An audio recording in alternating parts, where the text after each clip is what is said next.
ربیع الاول کی آمد ہے، ہو سکتا ہے کہ آج رات جو ہے ربیع الاول کا چاند پاکستان میں نظر آ جائے۔ آج وظیفہ جو بتانے جا رہے ہیں وہ یہ ہے کہ جب چاند نظر آ جائے ربیع الاول کا تو آپ نے یہ وظیفہ پڑھنا شروع کر دینا ہے۔ ہم جو وظیفے جو لے کر آتے ہیں نا، وہ تمام ریسرچ اور تمام معلومات کی بنا پر جو ہے آپ کو یہ وظیفہ ہم عطا کرتے ہیں۔ یہ وظیفہ آپ خود بھی پڑھ سکتے ہیں اور یہ ویڈیو دیگر جگہوں پہ بھی شیئر کر سکتے ہیں کہ جو اس پریشانی اور مصیبت میں مبتلا ہو تو وہ یہ وظیفہ کر کے اس کی جان جو ہے اس مصیبت سے خلاصی ہو جائے، اور اس کے ساتھ ساتھ جو ہے آپ کے لیے، میرے ساتھ ساتھ جو ہے وہ آپ کے لیے بھی دعا گو ہے کہ آپ نے اس کو ایک وظیفے کے بارے میں بتایا۔ ان کے وظیفے کی پڑھنے کی جو علماء نے صورتیں بتائی ہیں، مختلف صورتیں ہیں، آج اس حوالے سے ہم آپ کو بیان کریں گے کہ آیت کتب کو ربیع الاول میں کس طرح پڑھا جائے کہ جس مقصد کے لیے آپ پڑھ رہے ہیں کہ وہ مقصد جو ہے پایہ تکمیل تک پہنچ جائے۔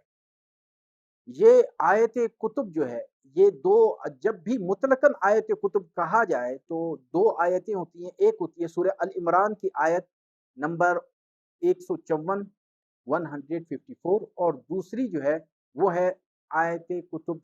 جنوبی، وہ ہے سورہ فتح کی آخری آیت۔ تو آیت کتب جب بھی کہا جائے مطلقاً تو یہ دو آیتیں اس میں مراد ہوتی ہیں۔ اس میں جو ہے جو شخص رزق کی پریشانی میں مبتلا ہو تو اسے چاہیے کہ وہ اس ربیع الاول کے 12 دنوں میں 399 دفعہ ان آیتوں کو پڑھے۔ جو رزق کی پریشانی کے حوالے سے پریشان ہے خود بھی پڑھ سکتا ہے، اس کو اپنی خود تعداد ان 12 دنوں میں مکمل کر سکتا ہے، یا تمام اپنے گھر والوں کو بٹھا کے جو ہے اس کی تعداد اس میں پوری کروا سکتا ہے۔ دونوں صورتیں جو ہوتی ہیں یہ رزق کے لیے ہوتا ہے۔ پھر اس میں جو ہے آپ نے 1.25 کلو سوجی اور 1.25 کلو چینی آپ نے رکھنی ہے، اس پر دم کرنا ہے، پھر اس کے آپ نے 12 حصے کرنے ہیں۔ روزانہ ایک حصہ ایسی جگہ پہ ڈال دو جہاں پر چونٹیاں کھاتی ہیں، یا پھر قبرستان میں ڈال دیں، وہاں چونٹیاں ہوتی ہیں۔ تو اگر کوئی جو ہے گھر میں جادو یا جنات کے حوالے سے پریشان ہے تو وہ شخص بھی اس آیت مبارکہ کو روزانہ 111 مرتبہ پڑھے، اور پانی کے اوپر دم کر کے پانی خود بھی پیے اور گھر کے کونوں میں چھڑکاؤ بھی اس کا کرے۔ اگر کوئی شخص جو ہے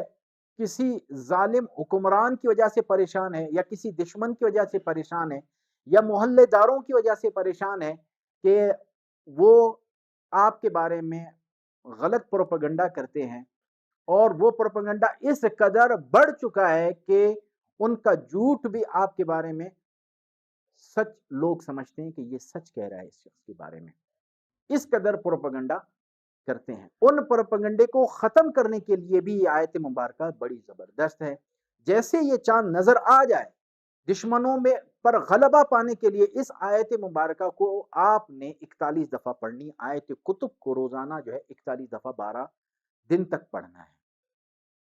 اور آپ ان دشمنوں کی وجہ سے سخت پریشان ہیں تو آپ نے 7 پتھر لے لینے ہیں۔ 7 پتھر لے کر ان پر 41 مرتبہ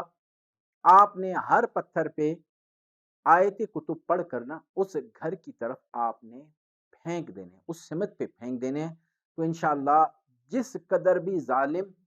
دشمن ہو آپ کا، جس قدر بھی خطرناک دشمن ہو آپ کا، وہ زیر ہو جائے گا۔ اور آپ ہر دل عزیز بننے کے لیے اس آیت مبارکہ کو روزانہ 72 مرتبہ پڑھیں، اس کو 12 دن تک،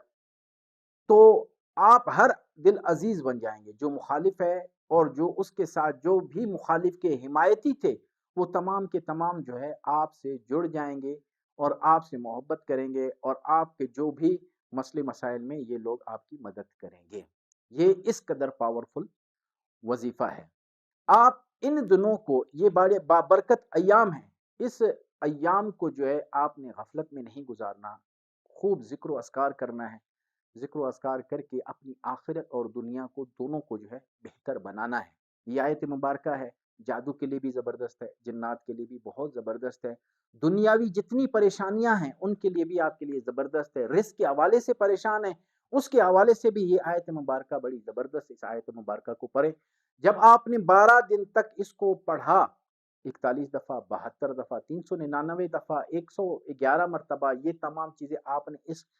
12 دن میں پڑھ لی، تو اس کے بعد روزانہ آپ نے آیت قطب شمالی کو مغرب کے بعد 7 مرتبہ پڑھنا ہے، اور آیت قطب جنوبی کو فجر کے بعد 7 مرتبہ آپ نے پڑھنا ہے. تو جس مقصد کے لیے پڑھیں، جس مراد کے لیے پڑھیں، تو انشاءاللہ عز و جل وہ تمام پریشانیاں آپ کی حل ہو جائے گی، اور آپ کے گھر میں خوشحالی ہو جائے گی، اور آپ دیکھیں گے کہ گھر کے اندر جو ہے